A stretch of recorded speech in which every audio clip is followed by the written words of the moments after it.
Welcome to NEXTGames. Now this video is going to go over the two new peculiar NMs released in the December 21 update. I'm going to start this video by going over how to get to these spawn locations for the NMs, which frankly is the most challenging part.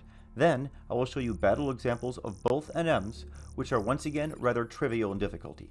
Let's go ahead and delve into this. Now in order to get to peculiar NM 6's location, you will want to take a Unity warp or survival book warp to the Adiwa subterrane. Now once here, you will enter where there is a circle you see here on the map. From there, you will need to make a few-minute journey across the map until you get to map 2, which is the map you're seeing here, at the location of E7, marked by the X on your map. Here, you will find the peculiar footprints in the ground that you can use to spawn the NM. Next, we have peculiar NM's 7 location in Arapago Reef. Now to get here, I recommend simply using the survival book warp to Kadarva Mire, and then entering the reef. Here, you will enter where you see the red circle on your screen and then walk a short distance to the location you see marked with the red X on map 3 at H6. Note, there is some true site aggro on the way, so you may need to quickly dispatch with some of the lower level enemies that will aggro you on your path to the spawn location. Now, if you do not have the survival book warp, you will need to actually walk the long way through Arapago Reef using your Lamia Fang keys and such to get to this location. And then after you kill the peculiar NM number 7, make sure you exit where this circle is on your map, and you'll see the survival book there. Make sure you get that, so that the next month you don't have to go through all the track through Arapago Reef again, and you can simply use the survival book warp, which is the fastest way to get here. Here we are at peculiar NM number 6, which is a Golem type enemy by the name of Awoken Hurungir. Now please note, he will do a TP ability as soon as he is spawned. He only has about 100,000 hit points, and weapon skills, skill chains, and magic burst all appear to do about 10 to 15,000 damage.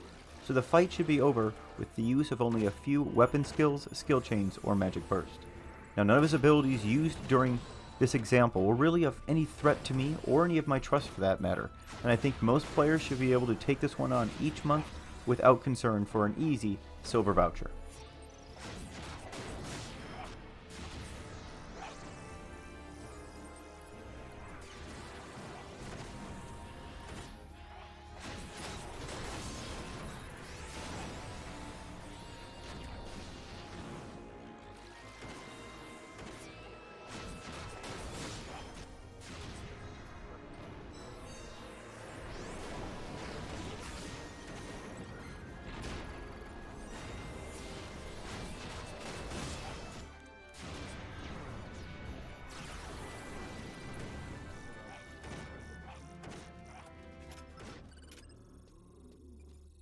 And here we are, peculiar NM number 7, which is a Marbro type mob that goes by the name of the Awoken Marbro Emperor.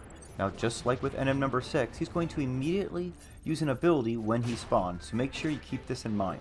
Now none of the breath moves I saw during this fight appear to be of much concern to me or my trust, but note that this was a very small sample size, and Marbro NMs in general can have nasty abilities, such as extremely bad breath, which can end fights quickly for those not prepared for it. So even though my first experience with this NM wasn't particularly eventful, similar to the peculiar NM number 5, the Porgo, and its charm ability, this NM may have the ability to occasionally create problems for some people. Now otherwise, this should be a relatively easy voucher once again for everyone this month, and weapon skills, skill chains, and magic burst all did roughly the same amount of damage as they did on the peculiar NM number 6. Last thing I'll point out is that the total hit points for this NM number 7 was about 60,000 hit points higher than 6, at about 160,000 hit points total. That's going to be it for the second peculiar NM video. I hope you found that helpful. Thanks so much for watching, everyone. Stay safe and stay healthy out there.